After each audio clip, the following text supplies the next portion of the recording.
Moishy Goes to Gehinnom, written by Rabbi Ben Zion Bobner, in collaboration with Dr. Elmo Pryzansky.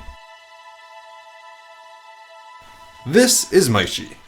Moishy is 10 years old. It was a sunny day when Moishy came home from school. Moishy said his mother when he came home, "I made you chicken."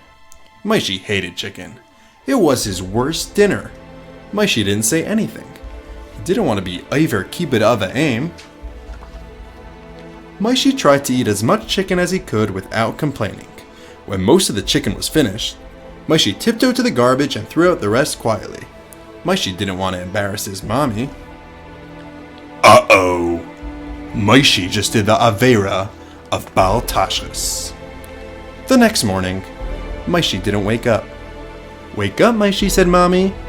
But Moishy was dead. Moishy's mommy started to cry. She didn't like when her children were dead. Moishy was happy. He was going straight to Gan Eden.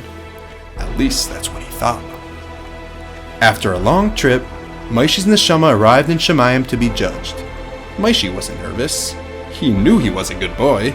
But oh no! What was this? The scale was tipped all the way to the Avera side. Before Moishy was given a chance to speak, he felt himself being dragged away by black malachim. He closed his eyes and yelled, "Stop!" But no one seemed to hear. Far below, Moishy saw a huge fire. Suddenly, without warning, the malachim dropped him. Moishy fell all the way down, straight into the fire.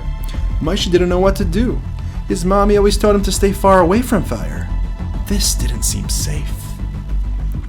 Moishy looked around. He saw a mean man with an eye patch. "Where are we?" he asked the man. The man pointed to a sign that said Gehinnom. "Oh no," thought Moishy. "I'm in the wrong place. What did I do wrong?" Suddenly, there was a malach who pushed him towards the corner of Gehinnom, where Moishy could see a group of bad men watching videos on a big screen. Moishy sat down by the screen and was surprised to see a video of his old English teacher playing. There was Mr. Grimes putting on shatnez. The next video was of a fat man screaming at his baby. This was funny. Moishy started laughing. Then, without warning, Moishy's face popped on the screen.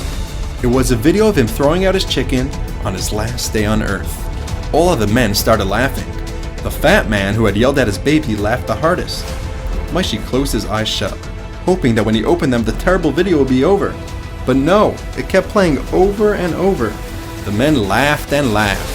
Moishy ran away in shame. Moishy looked around. He had to find a way out of this bad place. He saw an old man with a long white beard and kind eyes.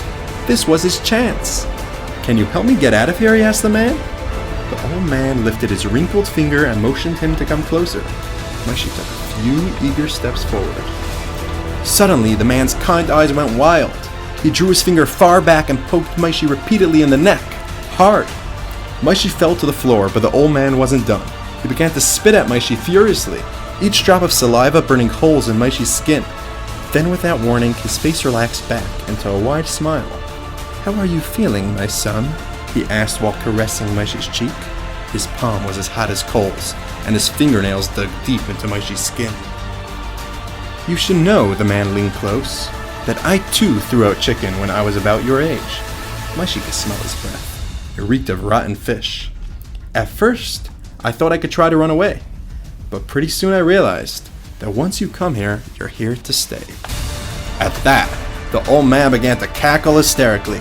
He laughed on and on until his laugh began to sound more like a hoarse bark. He turned to walk away, wheezing and choking, his arms flailing uncontrollably at his sides.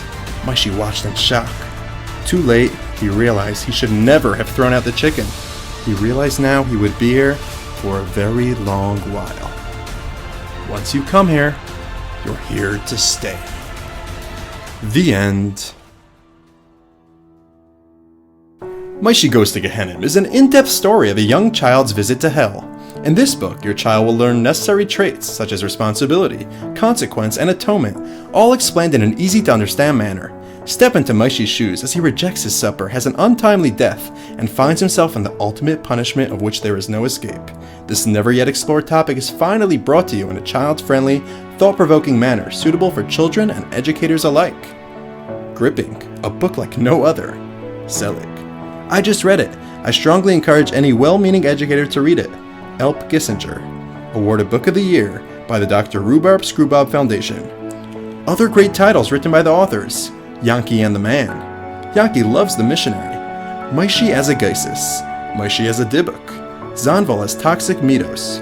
Why does Baruch's Tati eat treif? Why does Chaim like to eat people? And Yankee's Tati loves drinking schnapps.